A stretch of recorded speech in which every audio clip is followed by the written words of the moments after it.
السلام عليكم ورحمة الله وبركاته.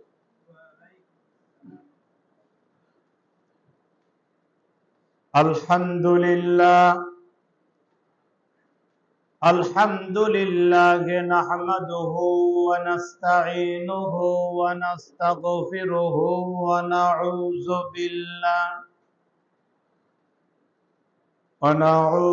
بالله من شرور أنفسنا ومن سيئات أعمالنا.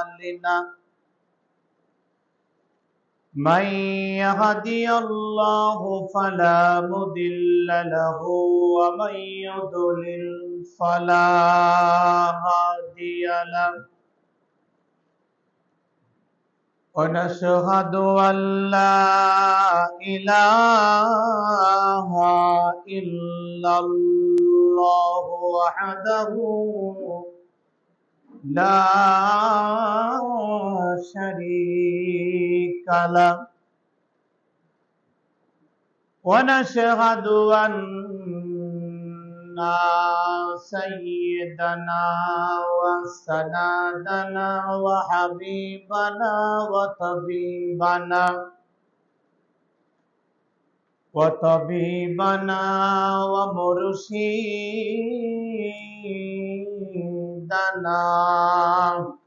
ومولانا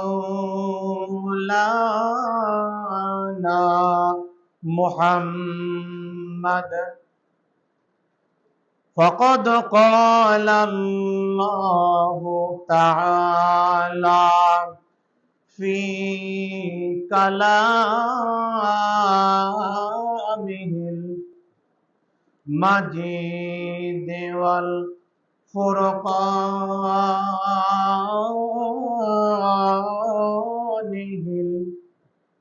الحميد সকলেই পড়ছি أعوذ بالله من الشيطان الرجيم. بسم الله الرحمن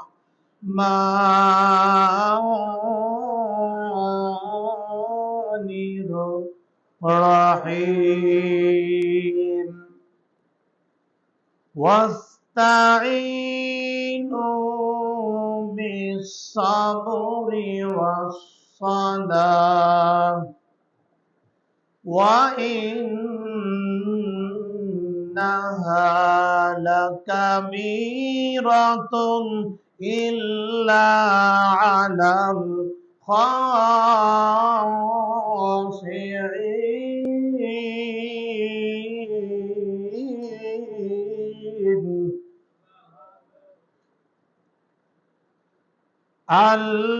الذين يظنون أنهم ملاقو ربهم وأنهم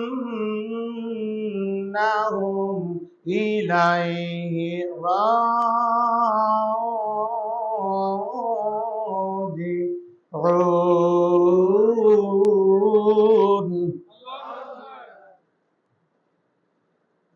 يا بني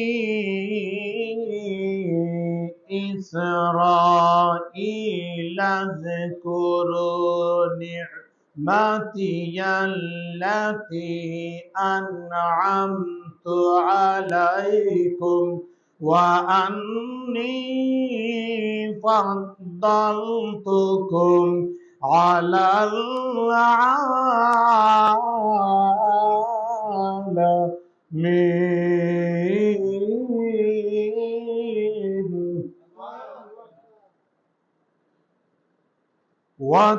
واتقوا يوما لا تجزي نفس عن نفس شيئا ولا يقبل منها شفاعة ولا يؤخذ منها عضل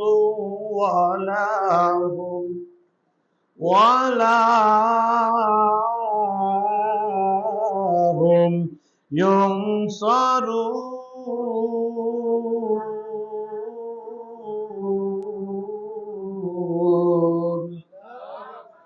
إن الله وملائكته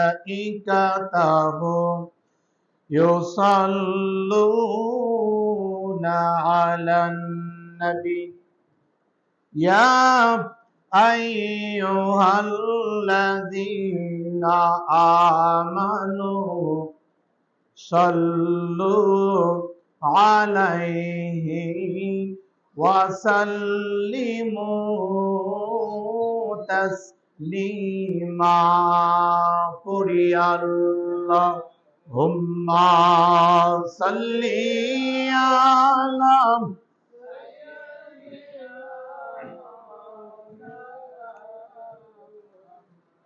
وعلى آل سيدنا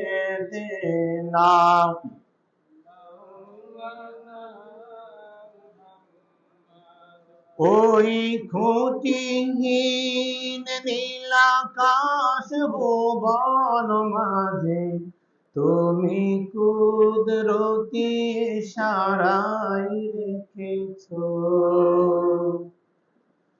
এই শ্যামল পৃথিবীর চিত্রখানি তুমি নিপুণ তোমার হাতে এঁকেছো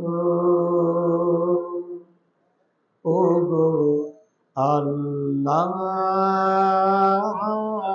শুকর তোমার আমারে যে মুসলিম করেছো আল্লাহ হুম্মা সাল্লি আলা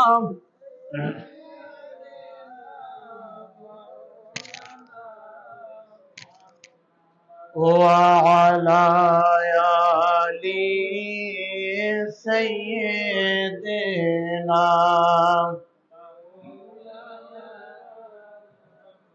শোনেন শোনেন বুজুর্গ বাকই দক্ষিণ পাড়ার মানুষ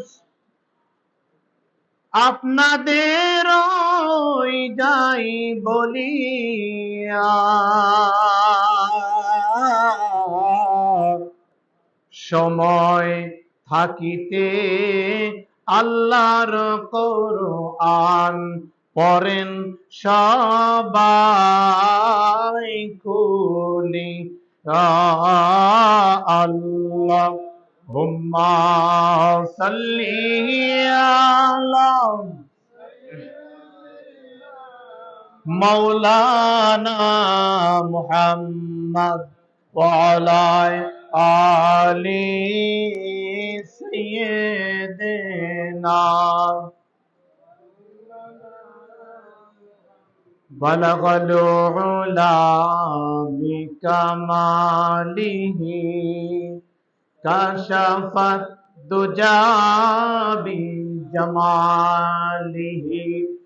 হাসনাত জামিউ খিসালিহি সাল্লু আলাইহি ওয়া আলিহি मुझे कुछ मिले अन मिले अल्लाह मिले बलगल उला बि कमालिही कशफत दुजा बि जमालिही हसनत जमीउ खिसालिही सल्लू अलैहि ওয়া আলিহি সমস্ত প্রশংসা ও তারিফ সেই মহান রব্বে করিমের দরবারে যে মহান রব্বুল আলামিন বুজুর্গ বাকই দক্ষিণ পাড়া জামে মসজিদ কর্তৃক আয়োজিত আজকের এই ধারাবাহিক তাফসীরুল কোরআন মাহফিল,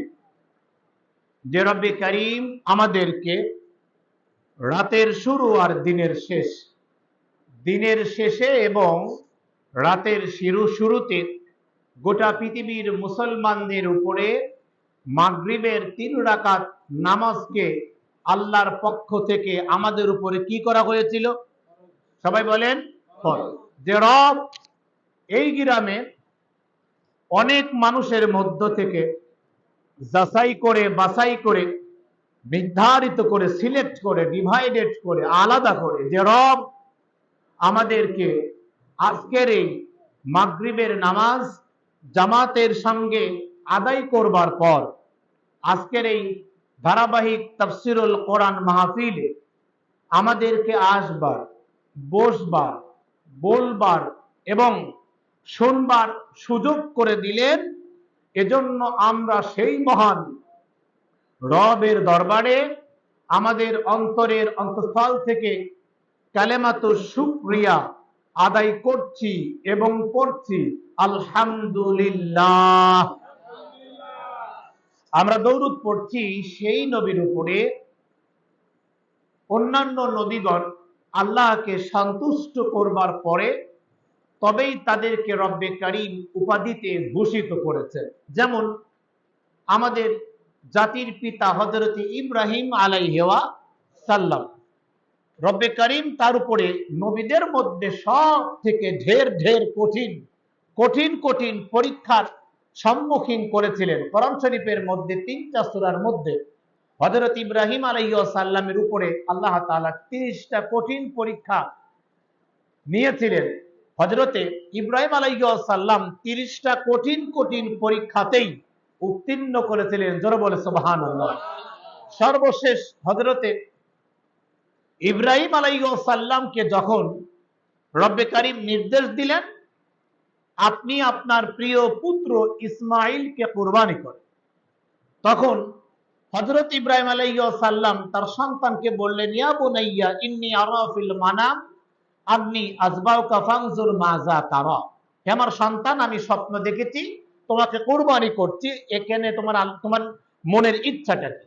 তখন তার সন্তান ইসমাইল আলাইহিস সালাম বললেন, ক্বালা ইয়া আবাতি ফাআল মা তুমার। তিনি বললেন, ইয়া আবাতি ফাআল মা তুমার সাতাজিদুনি ইনশাআল্লাহু মিনাস সাবিরিন। আল্লাহু আকবার। তার ছেলে মাত্র 11 থেকে 13 বছরে বাচ্চা বলল, হে আমার বাজান, হে আমার আব্বাজান, হে আল্লাহর নবী, আপনি আমাকে কুরবানি করুন, ইনশাআল্লাহু মিনাস সাবিরিন, অবশ্যই আপনি আমাকে ধৈর্যশীলদের মধ্যে পাবেন। জোরে বলে সুবহানাল্লাহ। যখনই পিতা আর পুত্র উভয়ে উত্তীর্ণ হলেন, জয়ী হলেন, আল্লাহর সন্তুষ্টি অর্জন করলেন, তখন রব্বে করিম ইব্রাহিম আলাইহিস সালামকে উপাধি দিলেন, আপনি আর শুধু ইব্রাহিম নন, বরং আপনি ইব্রাহিম খলিলুল্লাহ। জোরে বলে সুবহানাল্লাহ। তাহলে যোগ্যতা অর্জন করার পরে রব্বে করিম ইব্রাহিম আলাইহিস সালামকে আমার বন্ধু, তুমি আমার বন্ধু, আমি আল্লাহর বন্ধু, তুমি আমার বন্ধু হিসেবে আমি আল্লাহ এই উপাধিতে খ্যাতি দিলাম, এই মর্যাদা তুমি আমার কাছে অর্জন করলে। জোরে বলে সুবহানাল্লাহ। অথচ আমার নবীকে, আমাদের নবীকে রব্বুল আলামিন নিজের থেকেই রসুলকে খুশি করার জন্য আল্লাহ তাআলা বলে, হাবিব, সব নবী আমারে খুশি করার চেষ্টা করে, আর আমি রব আপনাকে নিজেই খুশি হয়ে আপনারে উপাধি দিলাম হাবিবুল্লাহ। জোরে বলে সুবহানাল্লাহ। তাহলে আমাদের নবী যার খুশি করেছেন স্বয়ং আল্লাহ নিজে, আর উপাধিটা দিলেন হাবিবুল্লাহ, আপনি আমার বন্ধু। সম্মানিত উপস্থিতি, আমরা সেই নবীর উম্মত যে নবীকে রব্বে করিম নবীদের মধ্যেও নবী হিসেবে, শিরোনাম হিসেবে, নেতা হিসেবে সিলেক্ট করেছেন। তিনি হলেন আমাদের নবী, বিশ্ব নবী জনাবে মুহাম্মদুর রাসূলুল্লাহ। সকলেই পড়ছি সাল্লাল্লাহু আলাইহি ওয়াসাল্লাম। সম্মানিত উপস্থিতি, আমি আপনাদের সামনে সূরাতুল বাকারা, কোরআন শরীফের 2 নম্বর সূরা। বাকারা শব্দের শাব্দিক অর্থ হলো গাভী। এই সূরাতে আয়াত আছে 286টা, রুকু আছে 40টা, নাজিল হয়েছে মদিনাতে। গোটা কোরআন শরীফের মধ্যে 6000 কাহিনী আছে। কয় হাজার? কথা বলেন। 6000 কাহিনীর মধ্যে সূরাতুল বাকারাতেই আছে 5000 জোরে বলে আল্লাহু আকবার। বাকারাতে কত আছে? গোটা কোরআনে কত? 6। বাকারাতে 5। বাকারাতেই কত? 5। আর সব আয়াত মিলে, সব সূরা মিলে আছে কত? 1000। কি কি আছে বাকারাতে? 1000 আদেশ আছে, 1000 নিষেধ আছে, 1000 সংবাদ আছে, 1000 হিকমত আছে এবং 1000 কাহিনী আছে। জোরে বলে আল্লাহু আকবার। এই সূরাতুল বাকারার আমি 4টা আয়াত আপনাদের সামনে আমি তেলাওয়াত করেছি। আমি কথা বলার যোগ্যতা দান করবেন তিনি কে? আল্লাহ। সম্মানিত উপস্থিতি, আমি আপনাদের সামনে বলেছিলাম ওয়াস্তাইনু বিস-সাবরি ওয়াস-সালাম ওয়া ইন্নাহা লাকাবীরাতুন ইল্লা আলাল খাশিঈন। রব্বে কারীম সূরাতুল বাকারার 45 নম্বর আয়াত দিয়ে আমাদেরকে 2টা বিষয়ে কথা বলেছেন। কয়টা? খুব খেয়াল করে শুনবে। 2টা বিষয়। এক, আল্লাহ তাআলা বলেন ওয়াস্তাইনু বিস-সাবরি ওয়াস-সালাহ। 2টা কথা। এক, তোমাদের উপরে যখনই তোমাদের উপরে কোনো বিপদ আসবে, এই বিপদটাকে তোমরা মোকাবেলা করবা। ওয়াস্তাইনু বিস-সাবরি ওয়াস-সালাহ বলেছেন কে? আল্লাহ। 2টা ভাবে, সে রাষ্ট্রীয় বাধা, রাষ্ট্রীয় বিপদ, পারিবারিক বিপদ, অর্থনৈতিক বিপদ, সাংসারিক বিপদ, শারীরিক অসুস্থতা, মানসিক যন্ত্রণা, পারিবারিক ঝামেলা, এনি প্রবলেম। এক কথায় যত প্রকার সমস্যার মুখোমুখি মুসলমান মানুষরা হবে, রব্বুল আলামিন প্রেসক্রিপশন দিলেন, ফতোয়া দিলেন, আইন পাস করলেন। কি আইনটা? হলো এই যে তোমাদের উপরে তোমার মেয়েরে বিয়ে দিবা, ছেলেরে বিয়ে করাবা, ছেলের চাকরি লাগবে, মেয়ের একটা ভালো পাত্র লাগবে, বাড়ির একটা বালা মুসিবত আসছে, ঘরে টিন কিনা টাকা লাগবে, তোমাদের যত প্রকার ঝামেলা আসবে, ওয়াস্তাইনু বিস-সাবরি ওয়াস-সালাহ। এটা শুধু পুরুষ মানুষের জন্য না, সমস্ত মানুষের জন্য। ঠিক কিনা? আমার মায়েরা, আমার বোনেরাও এসেছে, হয়তো মায়েরা বোনেরা মনে করতে পারে এই ওয়াজ মনে হয় শুধুমাত্র পুরুষদের জন্য। আসলে পুরুষদের জন্য না, কোরআনটা সবার জন্য। ঠিক কিনা? ওয়াস্তাইনু বিস-সাবরি ওয়াস-সালাহ। যদি কোনো মেয়ে চায় যে আমার একটা ইমানদার স্বামী লাগবে, যদি কোনো ছেলে চায় আমার একটা ইমানদার বউ লাগবে, তখন সে কি করবে? আল্লাহ আমাদের পরামর্শ দিলেন ওয়াস্তাইনু বিস-সাবরি ওয়াস-সালাহ। তোমরা 2টা কাজ করবা। এক, তোমরা ধৈর্য ধারণ করবে ওই সময় আসা পর্যন্ত, এবং তোমরা নামাজের মাধ্যমে আমি আল্লাহর কাছে সাহায্য প্রার্থনা করবে। আমার কাছে বলবে, হে রব, আমি বিপদে পড়েছি, যত বিপদে তুমি পড়ো, আমি বিপদে পড়েছি, অবশ্যই এই বিপদ থেকে তুমি আমাদেরকে বা আমাকে বা আমার সন্তানকে বা অমুককে আল্লাহ তুমি রক্ষা করো। জোরে বলে সুবহানাল্লাহ। রব্বুল আলামিন আরো বলে দিলেন ওয়াইন্নাহা লাকাবীরাতুন ইল্লা আলাল খাশিঈন। এই ধৈর্য ধারণ করা এবং নামাজের মাধ্যমে সাহায্য প্রার্থনা করা, নামাজের মাধ্যমে আল্লাহর কাছে সাহায্য চাওয়া, এটা কিন্তু সাধারণ ব্যাপার না। রব্বুল আলামিন বলেন ওয়াইন্নাহা লাকাবীরাতুন ইল্লা, ইল্লা শব্দের শাব্দিক অর্থ হলো ব্যতীত, ইল্লা আলাল খাশিঈন। এই কাজটা অত্যন্ত কঠিন, যে নামাজের মাধ্যমে ফয়সালা করব, এই কাজটা অত্যন্ত কঠিন। কিন্তু যারা খোদাভীরু, যারা পরহেজগার, যারা পরিপূর্ণভাবে নির্ভরশীল আল্লাহর উপরে, যারা ডিফেন্ড করে আল্লাহর উপরে, যারা তাকওয়াপন্থী, রব্বুল আলামিন বলেন এই কাজটা তাদের জন্য সহজ। এছাড়া বাদবাকি যারা পরিপূর্ণ আল্লাহর উপর ডিফেন্ড করে না, আল্লাহর উপর নির্ভর করে না, তাদের জন্য অত্যন্ত কঠিন। এ কথাটাই সূরাতুল বাকারার 45 নম্বর আয়াতের মধ্যে রব্বে কারীম আমাদের সামনে বর্ণনা করেছেন। সম্মানিত উপস্থিতি, আমি আপনাদের খেদমত আরজ করতে চাই, এটা আমার আলোচনার ইন্ট্রোডাকশন, সূচনা কথা। কিন্তু এই মসজিদে গত আলোচক যিনি সূরা বাকারার 44 নম্বর আয়াত থেকে কথা বলে গিয়েছিলেন, সেই বক্তা কি বলে গিয়েছিলেন? সেই বক্তার উচিত ছিল বা উচিত অবশ্যই তিনি বলেছেন এই কথাগুলো হুজুরদের বিরুদ্ধে। এজন্য না বললেই মনে হয় ভালো হয়, কারণ আমিও মৌলবী হুজুর, অত আমাদের বিরুদ্ধে কথা একদম সরাসরি রব্বে কারীম সূরাতুল বাকারার 44 নম্বর আয়াতের মধ্যে আল্লাহ তাআলা বলে দিয়েছেন।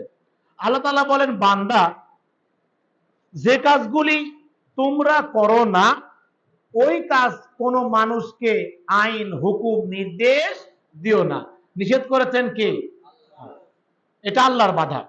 যেই সৎ কাজগুলি তুমি করো ওইগুলো নির্দেশ দাও, যেইগুলো তুমি করো না আর একজনকে তুমি বলতে যেও না। যদি আপনাদের এ বিষয়ে দলিল দরকার হয় 61 নম্বর সূরা সূরা সফ আয়াত নম্বর 2 আর 3 রব্বে কারীম বলেন, ইয়া আইয়ুহাল্লাযীনা আমানু লিমা তাকুলুনা মা লা তাফআলুন কাবুরা মাকতান ইনদাল্লাহি আন তাকুলু মা লা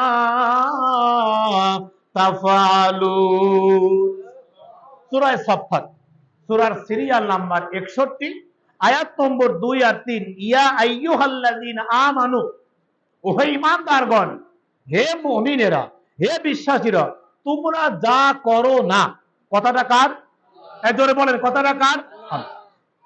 ইয়া আইয়ুহাল্লাযীনা আমানু, ওহে মুমিনেরা, আমানু লিমা তাকুলুনা মা লা তাফআলুন, তোমরা যা করো না, যে কাজগুলি তোমরা করো না, এই কাজগুলি আরেকজনকে তোমরা নিষেধ করো কেন?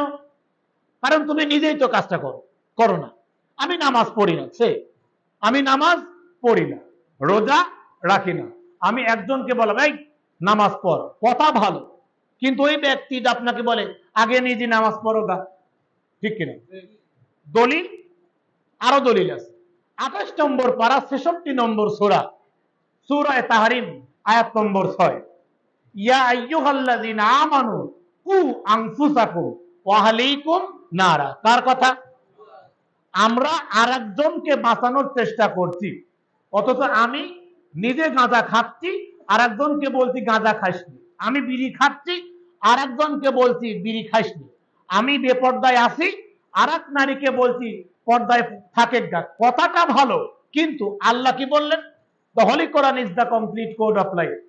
28 নম্বর পারা সূরা তাহরিম আয়াত নম্বর 6, সূরার সিরিয়াল নাম্বার হলো 66, 66 নম্বর সূরা। আল্লাহর নির্দেশ, ইয়া আইয়ুহাল্লাযীনা আমানু, ও মুমিনেরা, কু আনফুসাকুম ওয়া আহলিকুম নার।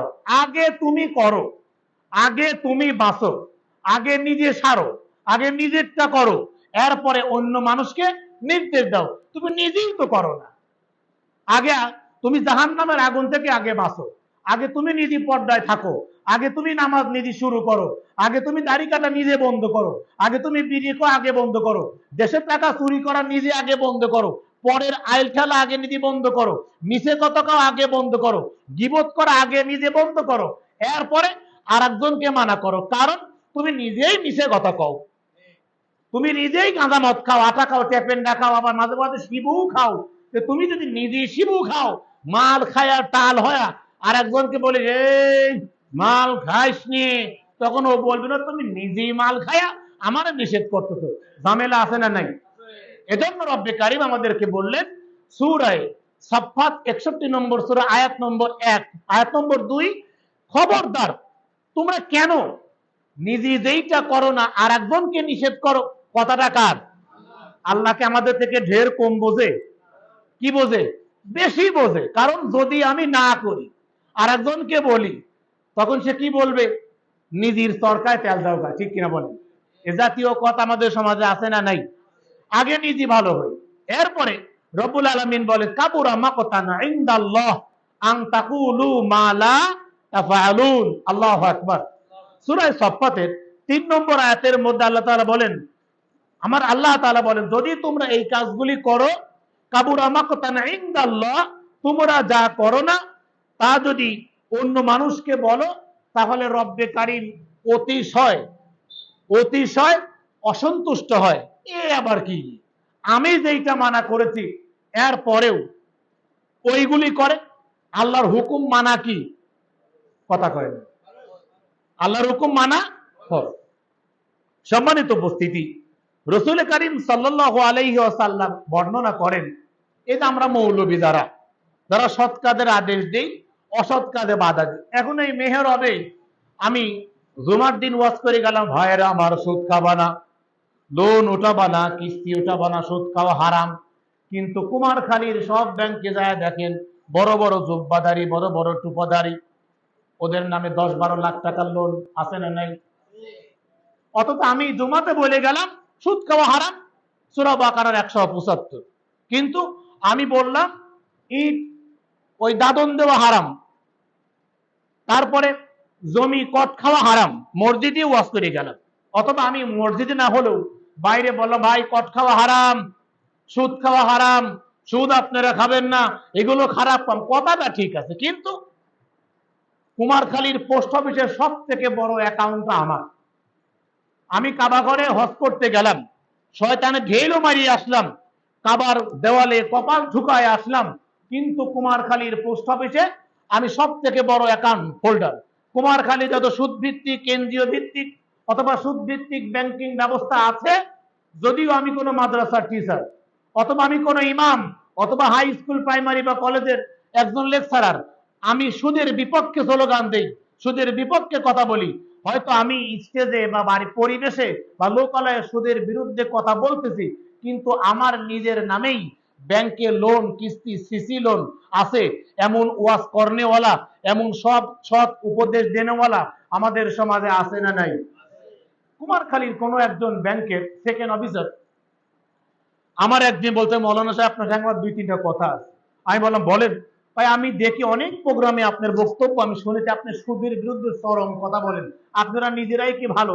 বললাম তা তো আমি জানি না ভালো কিনা, তবে আমি সুদ খাইনি। তখন আমার সামনে কমপক্ষে 7 থেকে 8 জন কুমারখালীর বড় বড় নামি দামি আলেমদের নাম বলে ফেলে দিল, আমার ব্যাংকে এই কয়েকজন লোক এত টাকা তার ব্যবসায়িক পারপাসে লোন উঠিয়েছে, লোন নিয়েছে। ওরা তো এই মসজিদের ইমাম, ওরা জুমার মসজিদে বক্তব্য দেয়, সুদের বিপক্ষে কথা বলে, অর্থাৎ ওরাই তো বড় সুদখোর। আপনাদের সুদের বিরুদ্ধে কথা বলেন, আপনি কি বড় হলেন? না, আমি বড় না, তবে আমার কোনো লোন কিস্তি অথবা আমার কোনো মুনাফায় আমি বিশ্বাসী না, আর আমার হিসেব আমার, অন্যর হিসেব কেউ কারুর বোঝা বহন করবে না। দলিল 27 নম্বর পারাতে দেখো, হারিয়ে গেছি তো, আটকা তো দেশেই। তখন আমি বললাম ভাই আপনি কি কোরআন শরীফের সব আয়াত পড়েছেন? বললো না তো। বললাম এখন কোরআন শরীফ খোলেন 27 নম্বর পারা, 53 নম্বর সূরা, সূরা নাজম, আয়াত নম্বর 38 আর 39। আল্লাহ বলে দিয়েছেন, আল্লাহ তাজিরু ওয়াজিরাতু বিজরা উখরা ওয়া লাইসা লিল ইনসানি ইল্লা মা সাআ। কেউ কারুর বোঝা বহন করবে, কথা বলেন, কেউ কারুর বোঝা বহন করবে, বাপ করবে না সন্তানের বোঝা, সন্তান করবে না বাপের বোঝা, স্বামী করবে না স্ত্রীর বোঝা, স্ত্রী বহন করবে না স্বামীর বোঝা। দলিল দিয়েছেন কে? আল্লাহ তাজিরু ওয়াজিরাতু বিজরা উখরা। ও বান্দা, কেউ কারুর বোঝা বহন করবে না, যার যার বোঝা তাকেই বহন করতে হবে। যখন আমি এই কথাটা বললাম, ব্যাংকার আমার কাছ থেকে চলে গেল, তাহলে আমার আর কোনো কথা নেই। অতএব ঘাউজার বেতাতা কি, ঘাউজার বেতাতা, এ কথাটাই সূরা বাকারার 44 নম্বর আয়াতের মধ্যে রব্বে কারীম স্পষ্ট আমাদেরকে জানিয়ে দিয়েছেন, যেই কাজ তোমরা করো না ওই কাজ কোনো মানুষকে আদেশ করতে যেও না। রাসূল কারীম সাল্লাল্লাহু আলাইহি ওয়াসাল্লাম বলেন, আমি যখন মিরাজের রাত্রে আমাকে জিবরাইল আমিন আলাইহিস সালাম আমাকে নিয়ে গেলেন, আমি যাওয়ার পরে মিরাজের রাত্রে যখন আমি ঢুকলাম, এখন দেখি একদল মানুষের ঠোঁটগুলি বড় বড়, ঠোঁটগুলি বড় বড়, এবং ওই ঠোঁটগুলি আগুনের কেঁচি দিয়ে বারবার কাটা হচ্ছে, বারবার কাটা হচ্ছে, আবার ঠোঁট বড় হয় আবার কাটে, আবার ঠোঁট বড় হয় আবার কাটে। আমি জিবরাইল আমিন আলাইহিস সালামকে জিজ্ঞেস করলাম, ও জিবরাইল, এরা আবার কারা যাদের ঠোঁট বারবার বড় হয় আবার কাটা হয়?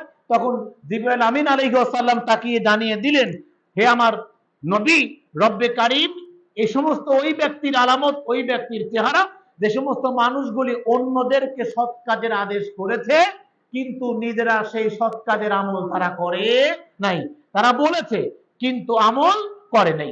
রাসূল কারীম সাল্লাল্লাহু আলাইহি ওয়াসাল্লাম বলেন, কিয়ামতের ময়দানে যখন জান্নাত, খুব খেয়াল করে শুনেন, জান্নাত আর জাহান্নাম মাঝখানে একটা কাঁচ, জান্নাতীরাও জাহান্নামীকে দেখবে, জাহান্নামীরাও জান্নাতীকে দেখবে। জান্নাতে দেখবে আরে সর্বনাশ, কি আগুন রে, পুড়িয়ে ছাই হয়ে যাচ্ছে, পুরি সর্বনাশ।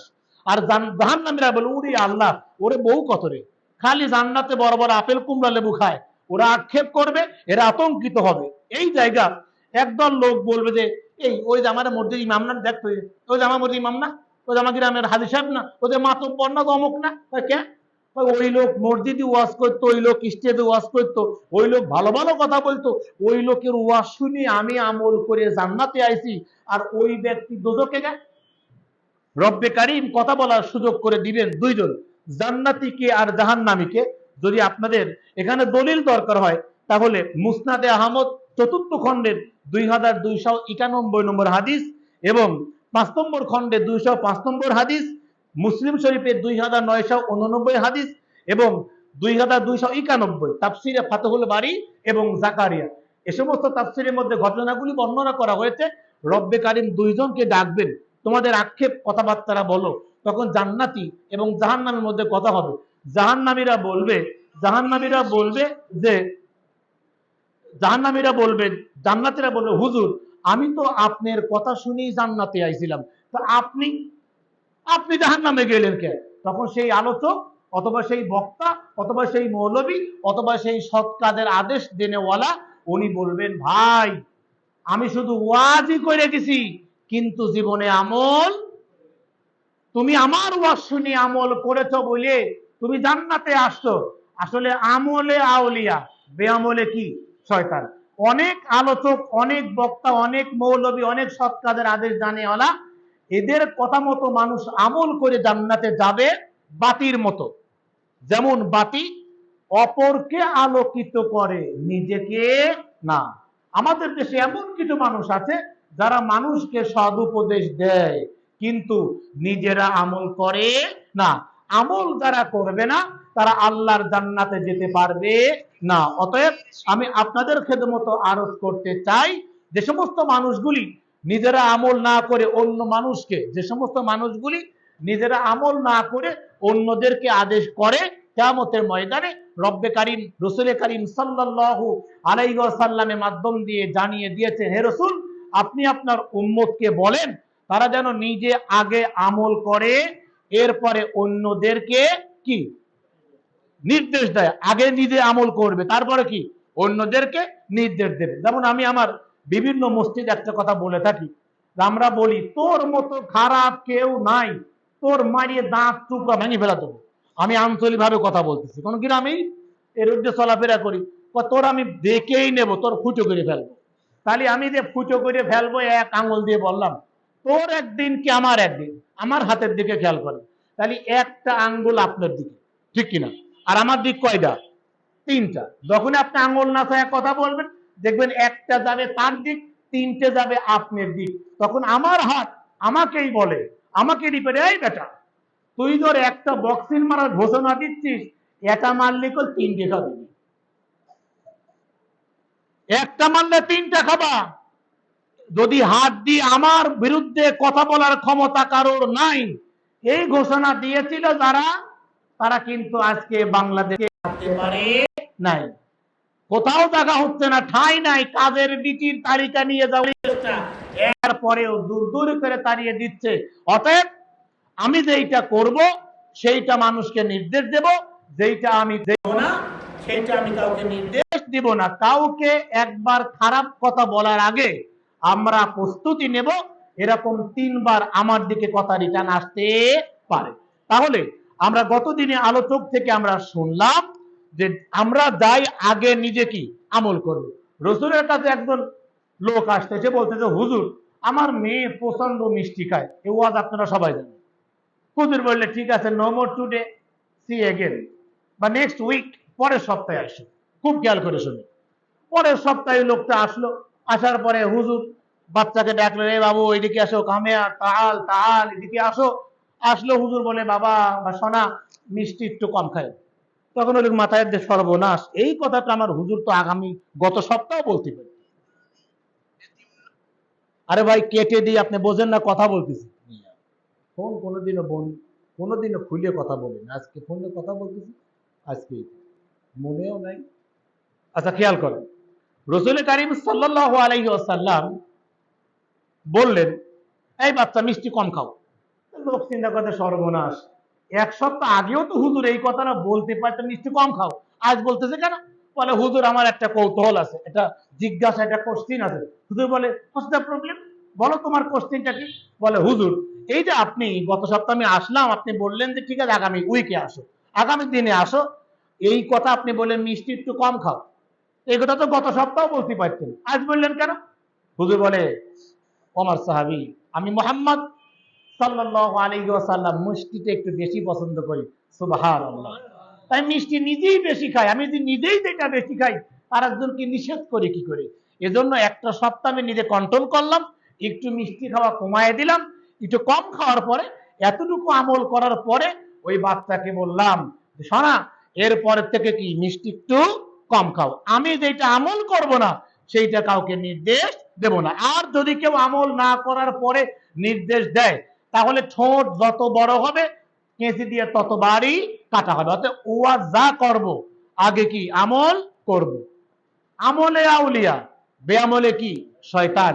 আজকে বাংলাদেশে ওয়াজ আছে কিন্তু আমল নাই, ঠিক কিনা? নামাজ আছে, নামাজি নাই। জিকির আছে, ফিকির নাই। আজকে আমাদের ঈমান আছে, ঈমানের জ্যোতি নাই। কোরআন আছে, কোরআনের নূর নাই, ঠিক কিনা বলেন?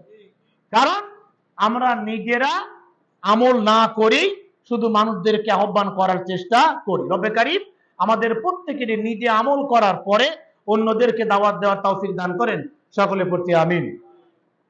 সম্মানিত উপস্থিতি, আমরা কোরআন শরীফ থেকে আলোচনা শুনছিলাম এই যে সূরা বাকারার ৪৫ নম্বর আয়াত, যেই আয়াতের মধ্যে রব্বে কারীম আমাদেরকে জানিয়ে দিলেন যে কোনো বিপদ আসলেই তোমরা নামাজ এবং ধৈর্যের মাধ্যমে কি ফয়সালা করবা। যদি কেউ বিপদে পড়ে, তখন যদি বলা হয় ভাই এই যে আপনার এই সমস্যা, এই সমস্যার কি সমাধান করতে চান? বলে হ্যাঁ সমাধান করতে চাই। তাহলে কোরআন শরীফের আয়াত বলি। কি আয়াত? সূরাতুল বাকারা আয়াত নম্বর ৪৫। আল্লাহ বলেন, যদি তুমি বিপদে পড়ো প্রথমেই কি ধৈর্য ধরো। কি বলেন? ইন্নাল্লাহা মাআস সাবিরিন। আছে না নাই? আগে ধৈর্য, পরামর্শকার আল্লাহ, হুকুম করেছেন কে? আল্লাহ। আমাদের সম্পর্কে আমাদের থেকেও যিনি বেশি জানেন তিনি কে? আল্লাহ। আল্লাহ তাআলা বললেন, বান্দা বিপদে পড়েছো তো কি হয়েছে, ঝামেলা নাই, অসুবিধা নাই, বিপদে পড়েছো ভালো, সাহায্য যদি চাও আমার কাছে চাও। কিভাবে চাবা? প্রথমে ধৈর্য ধরবা, ধৈর্যশীলকে আমি পছন্দ করি, এবং নামাজের মাধ্যমে সাহায্য চাও। যেমন হযরতে হুসাইন, ইমাম হুসাইন রাদিয়াল্লাহু তাআলা আনহু যখন এজিদের হাতে ধরা পড়ে গেলেন, তখন এজিদকে বললেন, এজিদ আমার শেষ একটা মিনতি আছে, আমার শেষ একটা চাহিদা আছে, আমার শেষ একটা আশা। তখন তাকে বলা হলো কি আশা? তখন হযরতে ইমাম হুসাইন তাকে বললেন যে আমাকে অবশ্যই, আমার তো তুমি হত্যা করবে, এর থেকে বড় বিপদ, কঠিন মুহূর্ত, কঠিন সময় তো আর নাই, কিন্তু মৃত্যুবরণ করার আগে আমার একটা আক্ষেপ তোমাকে পূর্ণ করতে হবে। এজিদের লোকেরা বলল, সীমার বলল কি? তখন বলল, আমাকে 2 রাকাত নামাজ পড়ার সুযোগ দাও। আল্লাহু আকবার। তাহলে মৃত্যু যখন নক করতেছে, এই অবস্থাতেও নামাজের মাধ্যমে ইমাম হুসাইন সাহায্য চেয়ে নিলেন কার কাছে? রাসূল করিম সাল্লাল্লাহু আলাইহি ওয়াসাল্লামের সাহাবী হযরতে হুযায়ফা রাদিয়াল্লাহু তাআলা আনহু বলেন, নবী মুহাম্মদ সাল্লাল্লাহু আলাইহি ওয়াসাল্লাম যখনই কোনো বিপদে পড়তেন, কঠিন কোনো বিপদে পড়তেন, তখনই রাসূল কি নামাজে দাঁড়িয়ে যেতেন। নামাজের পরেই রব্বে কারীমের কাছে সাহায্য চাইতেন, আয় আল্লাহ, এই বিপদ থেকে রক্ষা করার মতন তুমি ছাড়া আর কেউ নেই, অতএব তুমি আল্লাহ আমাকে সাহায্য করো। আমরা যদি আল্লাহর কাছে সাহায্য চাই, আল্লাহ আমাদের সাহায্য করবেন কি করবেন না? দলিল যদি আপনাদের লাগে, সূরা বাকারা আয়াত নম্বর 152 আয়াতটা খোঁজেন, দেখেন আল্লাহ বলেন, ফাযকুরুনি আযকুরুকুম ওয়াশকুরুনি ওয়ালা তাকফুরুন। হে আমার বান্দা, আমাকে স্মরণ করো, আমি তোমাকে স্মরণ করব। রব্বে কারীম বলেন, বান্দারে যদি হেঁটে আসিস আমি দৌড়ায় যাব, যদি একবার স্মরণ করিস আমি 10 বার স্মরণ করব। জোরে বলে আল্লাহু আকবার। তাহলে মুসলমান যখনই বিপদে পড়বে, বিপদে পড়ার পরে প্রথমেই ধৈর্য ধারণ করবে, এরপরে নামাজে দাঁড়াবে, তারপরে সাহায্য প্রার্থনা করবে কার কাছে? সব মানুষের কাছে। বলার আগেই যদি আমরা কেউ বিপদে পড়ে, তখন যদি বলি ভাই নামাজে দাঁড়ান, সমাধান হয়ে যাবে, তো ভাই টেনশনে বাঁচিয়ে নামাজ পড়তে কি বলে, কি বলে না? আরে টেনশন যিনি মুক্ত করতে পারেন, বিপদ থেকে যিনি মুক্ত করতে পারেন, তিনি কে? আল্লাহ যা পারে আর কেউ তা পারে না। অতএব সূরা বাকারার ৪৫ নম্বর আয়াত থেকে আমাদের জন্য শিক্ষা কি? এটা তো ওয়াজ না, এটা ধারাবাহিক তাফসীর। এটা কি ধারাবাহিক তাফসীর? আয়াতের মধ্যে যা আছে তাই। অতএব আমরা শিক্ষা নিলাম, এই মাইকের আওয়াজ যেখানে যায়, যে পর্যন্ত যায়, যারা এই কথাগুলি শুনছেন তারা শিক্ষা নেন সূরা বাকারার ৪৫ নম্বর আয়াত থেকে। আল্লাহ তাআলা আমাদেরকে জানায় দিলেন, বান্দা যখনই কোনো বিপদে পড়বে, বিপদে পড়ার পরেই তোমরা প্রথমে ধৈর্য ধারণ করবে, ২ নামাজের মাধ্যমে আমার কাছে সাহায্য চাইবে। আমি রব্বুল আলামিন সূরা বাকারার ১৫২ নম্বর আয়াত দ্বারা তোমাদেরকে কথা দিয়েছি, বিপদে পড়লেই আমার কাছে সাহায্য চাইলেই আমি তোমাদেরকে সাহায্য করব। জোরে বলে সুবহানাল্লাহ। সূরা বাকারার ৪৬ নম্বর আয়াতে আল্লাহ কি বলেন? আল্লাযীনা ইয়াযুন্নুনা আন্নাহুম মুলাকু রাব্বিহিম ওয়া আন্নাহুম ইলাইহি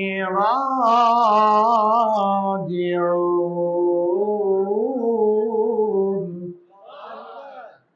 রব্বুল আলামিন সূরা বাকারার ৪৬ নম্বর আয়াতের মধ্যে আল্লাহ তাআলা বলেন, বান্দা আমি সূরা বাকারার আয়াত নম্বর ৪৬, যারা বিশ্বাস করে যে নিশ্চয় তাদের রবের সাথে সাক্ষাৎ ঘটবে এবং নিশ্চয় তার কাছেই ফিরে যেতে হবে।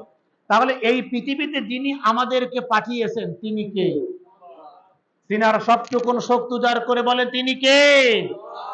আমরা পৃথিবীতে আসি মুসাফির, ঠিক কিনা? আমরা কি মুসাফির। আমরা এই পৃথিবীতে কেউই চিরস্থায়ী, আমাদের রিটার্ন করতেই হবে, ঠিক কিনা? সবাই মারা, একজন মরবেন না, তিনি কে? আচ্ছা বলেন তো, এই পৃথিবীর সব থেকে ফার্স্ট মৃত ব্যক্তির নাম কি? তাই বলেন। হ্যাঁ, হাবিল। কি নাম? বলো কি? পৃথিবীর প্রথম মৃত ব্যক্তির নাম কি? হাবিল। পৃথিবীর সর্বশেষ মৃত ব্যক্তির নাম কি? আজরাইল। কি নাম বলেন? আমার মির্জাপুরে মুসল্লিরা জানে। হ্যাঁ, মালাকুল মউত। এই পৃথিবীর সব থেকে ফার্স্ট যিনি ইন্তেকাল করেছেন তিনি হলেন আদম আলাইহিস সালামের ছেলে হযরতে হাবিল। প্রথম মার্ডারটা হয়েছিল নারী কেন্দ্রিক, ঠিক কিনা? সব পুষ্যে মানুষই চায় আমার বউ সুন্দরী হোক, পুরুষ মানুষ সুন্দরী তপস্বী। এই পৃথিবীর প্রথম খুন হলো নারীকে কেন্দ্র করে, এবং ভাইয়ের হাতে ভাই খুন, কাবিলের হাতে হাবিল খুন। তাহলে পৃথিবীতে প্রথম মারা গিয়েছে মানুষ, এবং পৃথিবীতে সর্বশেষ মারা যাবে তিনি হলো কি? জিন, মালাকুল মউত। যার নাম কি? মালাকুল মউত। আমরা যাকে আজরাইল হিসাবে চিনি। তাহলে আল্লাহ তাআলা বলেন সূরা বাকারার ৪৬ নম্বর আয়াতের মধ্যে, বান্দা এই দুনিয়াতে আমি তোমাদেরকে পাঠিয়েছি, এই পৃথিবীতে আমাদের পাঠিয়েছেন তিনি কে? আল্লাহ তাআলা বলেন পাঠিয়েছি আমি, এবং বিশ্বাস রাখো কার প্রতি? আপনারা কি আমার কথা বোঝেন? বোঝা যায়?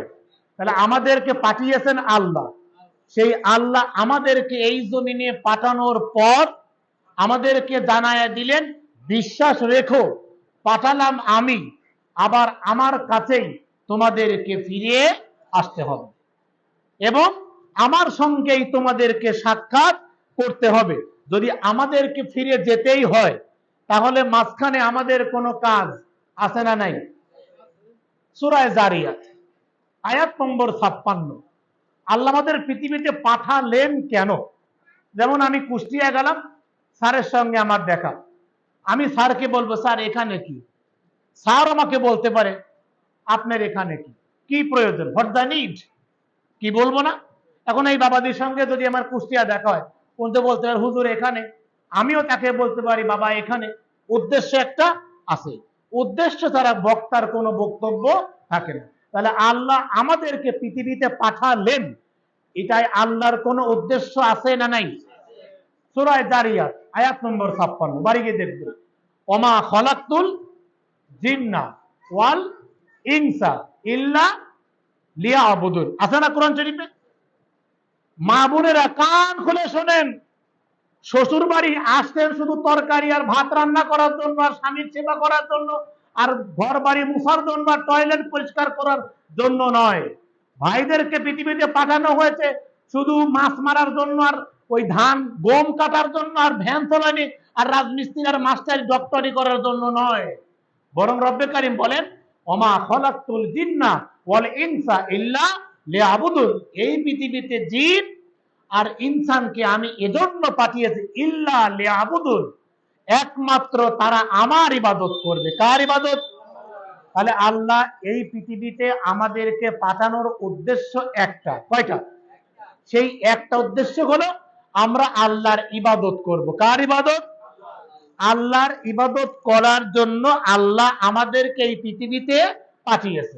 এখন ইবাদত বলতে কি এই যে সারাদিন মসজিদে বসে সুবহানাল্লাহ, আলহামদুলিল্লাহ, লা ইলাহা ইল্লাল্লাহ, সুবহানাল্লাহ, আলহামদুলিল্লাহ, লা ইলাহা ইল্লাল্লাহ, মসজিদে শুধু জিকির করার জন্য? আমার নবী বলেন, যদি কোনো মানুষ টয়লেটে ঢোকে, টয়লেটে যখন আমরা ঢুকি কার প্রয়োজন? আমার না আল্লাহর? কার প্রয়োজন? আমার। আমি যখন টয়লেটে ঢুকলাম, ওয়াশরুমে ঢুকলাম, বাম পা দিয়ে ঢুকবো, একটা দোয়া আছে, আছে না? আল্লাহুম্মা ইন্নী আউযু বিকা মিনাল খুবুসি ওয়াল, আছে না? তাহলে আমি যদি মাথায় টুপি দিয়ে গা ঢেকে বাম পা দিয়ে আমি আমার জরুরত মেটানোর জন্য ঢুকলাম, যতক্ষণ থাকবো টয়লেটে, সে 8 ঘন্টা হোক আর 10 মিনিট হোক, এরপরে আমার জরুরত ছেড়ে যখন আমি টয়লেট থেকে ডাইন পা দিয়ে বের হব, গুফরানাকা আলহামদুলিল্লাহিল্লাযী আযহাবা আন্নিল আযা ওয়া আফানি, ঘুম পারবো আমি শরীরে চার্জ দেওয়ার জন্য যদি অজু করে দোয়া পড়ে ডাইন কাত হয়ে সূরা ফাতিহা পড়লাম, সূরা ইখলাস পড়লাম, সূরা নাস পড়লাম, সূরা ফালাক, মানে কুল হু আল্লাহু আহাদ, কুল আউযু বিরাব্বিল ফালাক, কুল আউযু বিরাব্বিন নাস, মানে অনেকে তো নাম জানে না, মানে 4 কুল বাংলায় বললাম। এই কুল হু আল্লাহ সূরা, সূরা ফালাক, সূরা নাস আর আলহামদু সূরা, এই কয়টা সূরা পড়ে যদি কেউ আল্লাহুম্মা বিসমিকা আমুতু ওয়া আহইয়া এই কথা বলে ঘুমা পড়ে, আমার আল্লাহ রসুল বলেন, বান্দা ও আমার উম্মত, ঘুম পারবা তুমি, সারা রাত নামাজ পড়ার সমপরিমাণ সওয়াব দিবেন তিনি কে? আমার রসুল বলেন, বান্দারে, আল্লাহ বলেন, রসুল আপনি আপনার উম্মতকে জানায়া দেন, আপন বউ, নিজের বউর জন্য, নিজের সওয়াল ফলের জন্য যদি কেউ হালাল পদ্ধতিতে, হালাল কায়দায়, সুদ মুক্ত রেখে, সিটারি বাটপারি না করে, মালিকের ক্ষতি না করে, বিড়িখন নাম করে 8 ঘন্টা পাস করে দিল, এরকম না, হালাল চিন্তা নিয়ে মালিককে ক্ষতি না করে তার আপন বউ বাচ্চার জন্য, আপন মা বাপের জন্য 1 মুঠ চাউল ইনকাম করে, আমার নবী বলেন, অন্য মানুষকে 1 বস্তা আটা দান করলে যা সওয়াব, আপন বউর জন্য 1 মুঠ চাউল ইনকাম করলে 1 বস্তা আটা দান করার সমপরিমাণ সওয়াব আল্লাহ দান করেন। জোরে বলি সুবহানাল্লাহ। তাহলে আমরা যদি এক কথায় কোরআন এবং সুন্নাহর নিয়মে ঘুমাই, কাম করি, খাই, দাই, গোসল করি, যা করে মুসলমান, এমনকি বিবির সঙ্গে বিশেষ মুহূর্ত পার করে, শুরুতে দোয়া, শেষে দোয়া, যতক্ষণ বিশেষ মুহূর্তে তারা সময় পার করবে, তৃপ্তি নিচ্ছে সে, মজা নিচ্ছে সে, কিন্তু সুন্নাত তরিকায় জীবন যাপন করবার জন্য রব্বে কারীম ইবাদত করার সমপরিমাণ সওয়াব দান করবেন। জোরে বলে সুবহানাল্লাহ। তাহলে মুসলমান যা করে সবই কি? তাই বলে যদি মনে করেন বিসমিল্লাহির রহমানির রহিম বলে বিড়ি খান অথবা একটু গাঁজা খান, তাহলে ঝামেলা আছে না নাই? এখন হুজুর বলেছে মুসলমান যা করে সব ইবাদত, এখন সুখ সুখ সুটকা গাঁজা এমন টান দিলাম উড়ে যাবি ঘরের মটকা, যে কবি গাঁজা খাস নে তার বাড়ি কইল দেও যাস নে, আমরা খাই লতা পাতা, তাই নিয়ে এত কথা। আমরা খাই গাছের ফুল, এতে খুশি আল্লাহর রসুল। আমরা খাই গাঁজা, আমরা পাচ্ছি মজা। এক টানেতে যেমন তেমন, দুই টানেতে মজা, তিন টানেতে মন্ত্রী মিনিস্টার, চার টানেতে বা সুখ টানেতে রাজা। এখন হুজুর বলেছে মুসলমান যা করে সব ইবাদত, তাই বলে গাঁজা খাওয়া, মদ খাওয়া, নেশা করা ইবাদত? কোরআনে যেটা হালাল, ইসলামে যেটা হালাল, এইগুলো যারা করবে সুন্নাত তরিকাতে, সমস্ত কাজগুলো ইবাদত হিসাবে গণ্য হয়ে যাবে। রব্বে কারীম সূরা বাকারার ৪৬ নম্বর আয়াত দ্বারা আমাদেরকে জানিয়ে দিলেন, হে আমার বান্দা, হে আমার বান্দি, তোমাদের দুনিয়াতে পাঠালাম, আমার কাছেই তোমাদেরকে রিটার্ন করতে হবে, ফিরে আসতে হবে। কিন্তু এই দুনিয়াতে যতক্ষণ তোমরা থাকবে ততক্ষণ পর্যন্ত আমি আল্লাহর ইবাদত করেই মৃত্যুবরণ করবে। এখন আমরা যদি আল্লাহর ইবাদত করি, এতে লাভ কি আল্লাহর নাকি বুজরুক বাখের মানুষের নাকি আমার? যে ইবাদত করবে লাভ তার, ঠিক কিনা? এটা কথা কয় না, ঠিক কিনা? ইবাদত যে করবে লাভ তার, তাই না? এখন সারা পৃথিবীর সব মানুষ যদি আল্লাহর ইবাদত না করে, আল্লাহর চোখের পাওয়ার মনে হয় কমে যাবে নি, আল্লাহ কানে কম শুনবেনি, আল্লাহ বুড়ো হয়ে যাবে নি।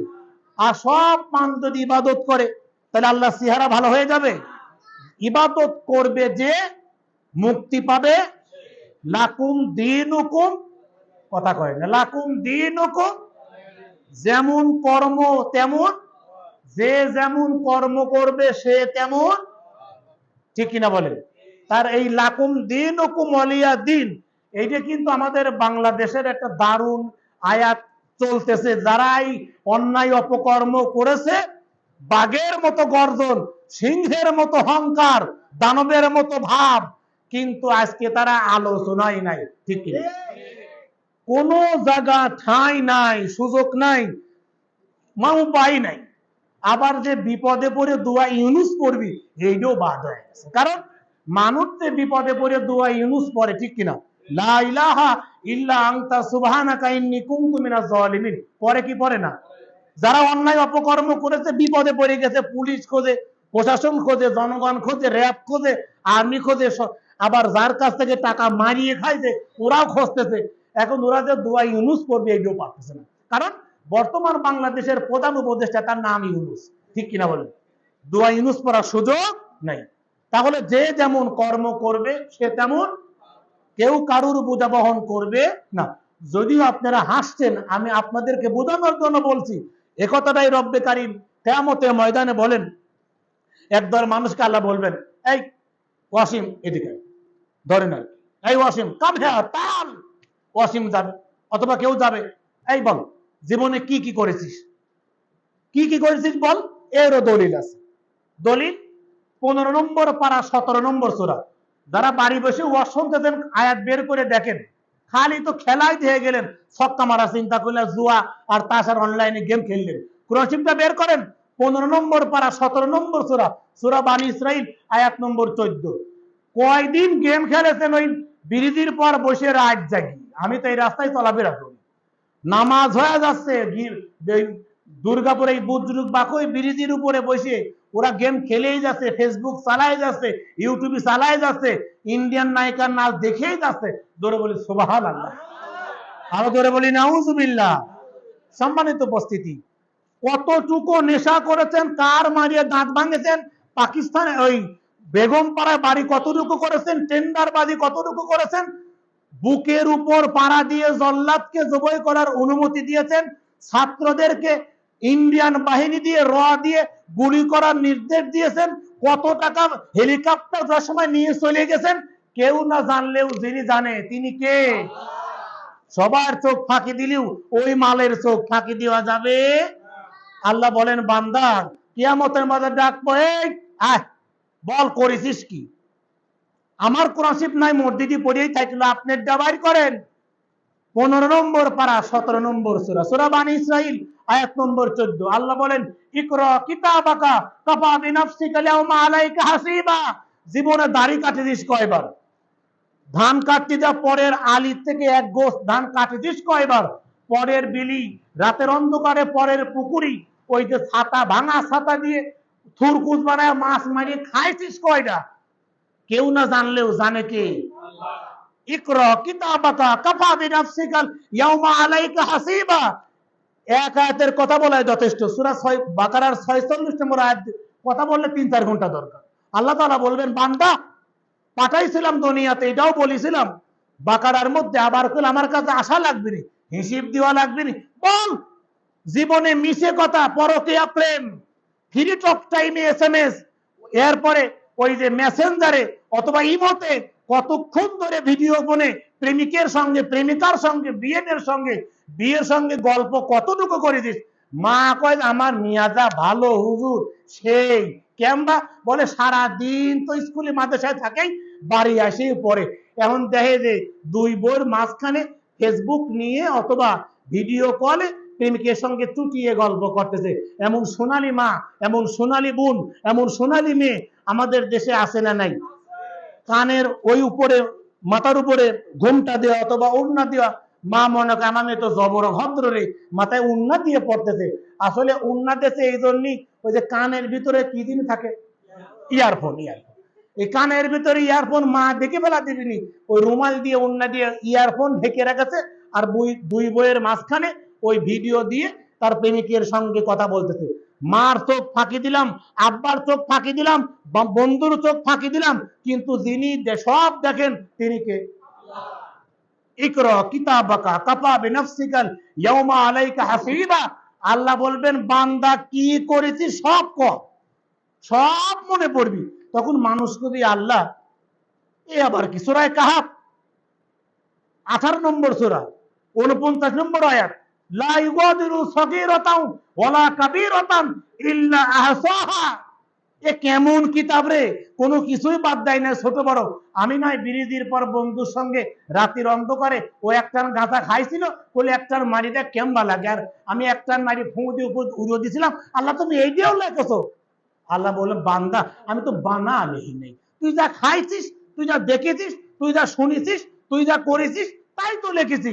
দলিল 30 নম্বর পারা সূরা জিলজাল আয়াত নম্বর 7 আর 8, 99 নম্বর সূরা। আল্লাহ বলেন, ফামাইয়া আমাল মিসকালা যাররাতিন খায়রা ইয়ারা ওয়া মাইয়া আমাল মিসকালা যাররাতিন শাররাই ইয়ারা। সব লেখা থাকবে। অতএব আমাদের যখন ফিরতে হবেই, কিয়ামত আল্লাহ ডাকবেন, আল্লাহ বলবেন, এই ওয়াসিম বল, তোর বউ দিছিলাম না? হ্যাঁ। ছাগল দিছিলাম না? হ্যাঁ। খাবার দিছিলাম না? দিছিলে। টাকা পয়সা দিছিলাম না? দিছিলে। এরপরে তাহলে তুই আমার ইবাদত করিস নাই কে? কে করলি না? তুই বউ চাইছিস দিছি, ছাগল চাইছিস দিছি, চাকরি চাইছিস দিছি, 3 তলা বাড়ি করবে চাইছিস, এই অসীম না, অন্য অসীম। তুই বাড়ি করবে চাইছিস, ভালো বাড়িও করেছিস, একটা ভালো চাকরি তাও পাইছিস, যা চাইছিস সবই তো দিছি, আমার ইবাদত করলি না কে? দোষে পড়ি আল্লাহ হুম্মা সাল্লি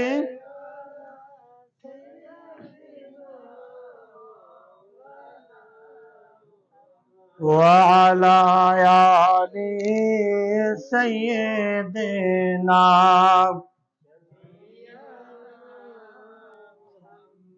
আল্লাহ রাব্বুল আলামিন তখন বলবেন, বান্দা